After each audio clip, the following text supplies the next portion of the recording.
Du dritlei av å snakke om helve? Jeg var det.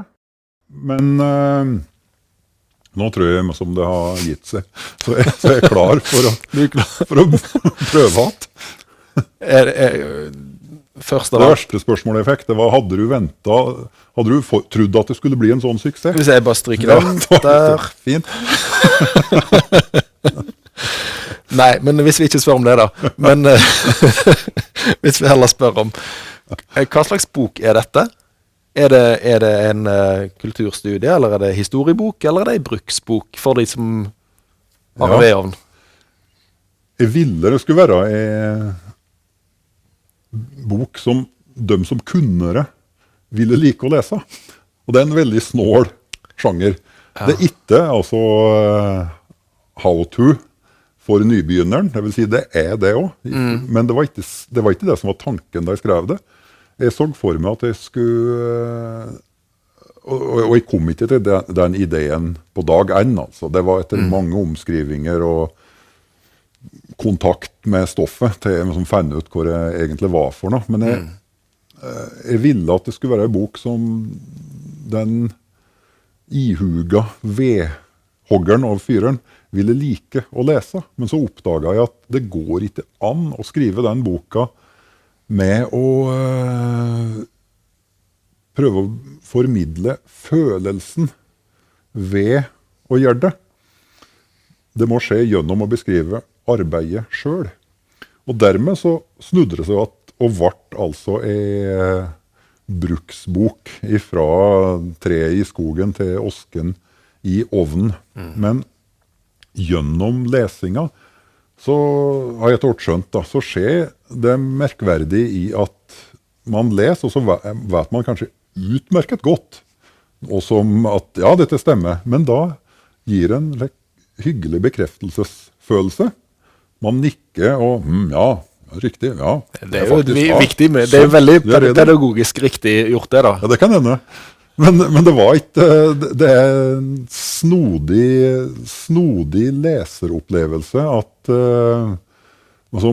ja, jeg leser hele boka, og det var ikke noe nyttigere, jeg var enig i alt, og jeg storkoste meg.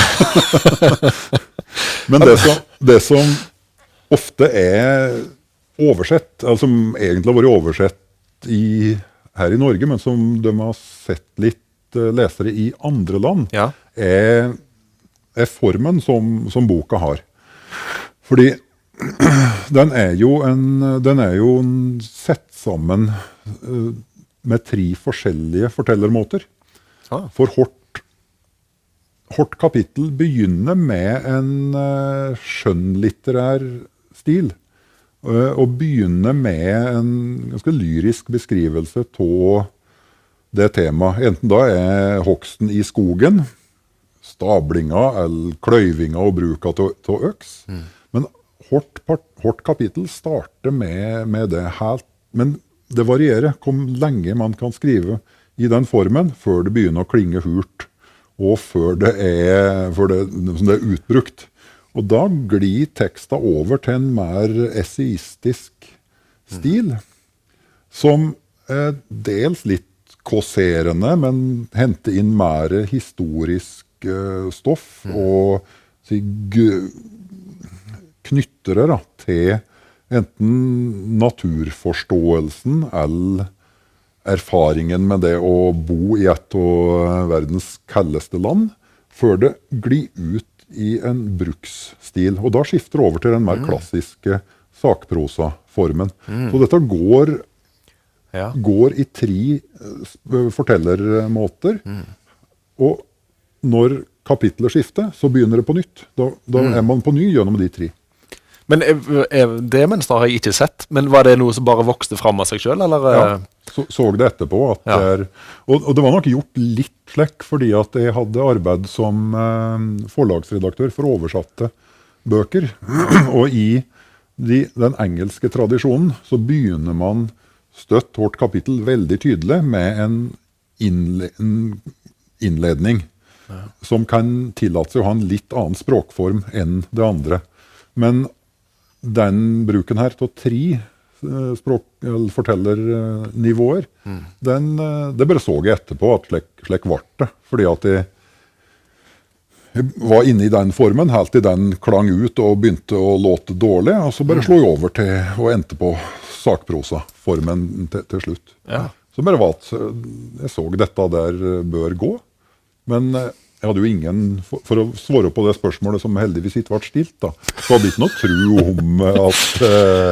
om at det skulle slå an. Da jeg fikk boka, så ja, så mye arbeid, og så setter jeg jo framme, og så ventet jeg ikke at det skulle skje så mye.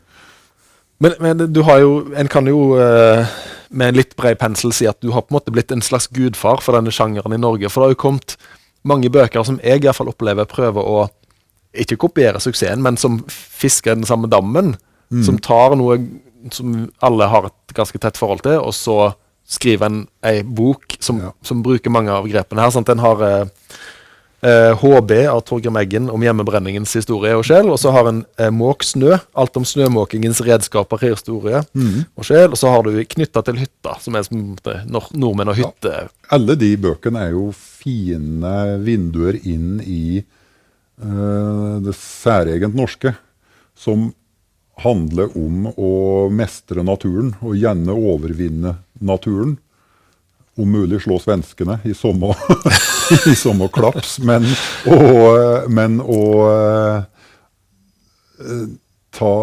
gå inn i den stoltheten av å være i et værhardt land. Hjembrenninga som feirer som uavhengighet og opposisjon til establishmentet og lensmannen. Snømåkinga, rett og slett som en kamp mot været. Men det alle gode sakprosabøker må ha, er at de har at de viser hvordan man gjør noe. Slik at det er en referanse du går til når du har glemt det. De skal inneholde den kunnskap som man ville ha lært av foreldre og besteforeldre og tippolderforeldre. Den må være der. Alle gode sakproser må inneholde et element av hvordan du skal gjøre en ting. Altså de må ha en sånn bruksverdi. Ja, det må det. Altså, hvis du virkelig skal se en god sakprosabok, så skal det den boka du kjøper etter at huset har brent ned.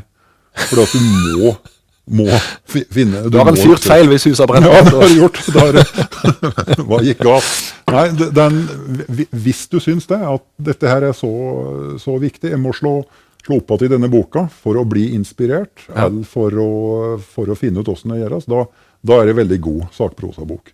Og det god sakprosa også skal ha, er at du skal kunne leses som fiksjon. At du skal sette deg ned med en saklig beskrivelse av et fenomen eller et håndverk. Og skal du drømme deg bort i og ønske, oi, hvordan var dette her hvis jeg kunne dette?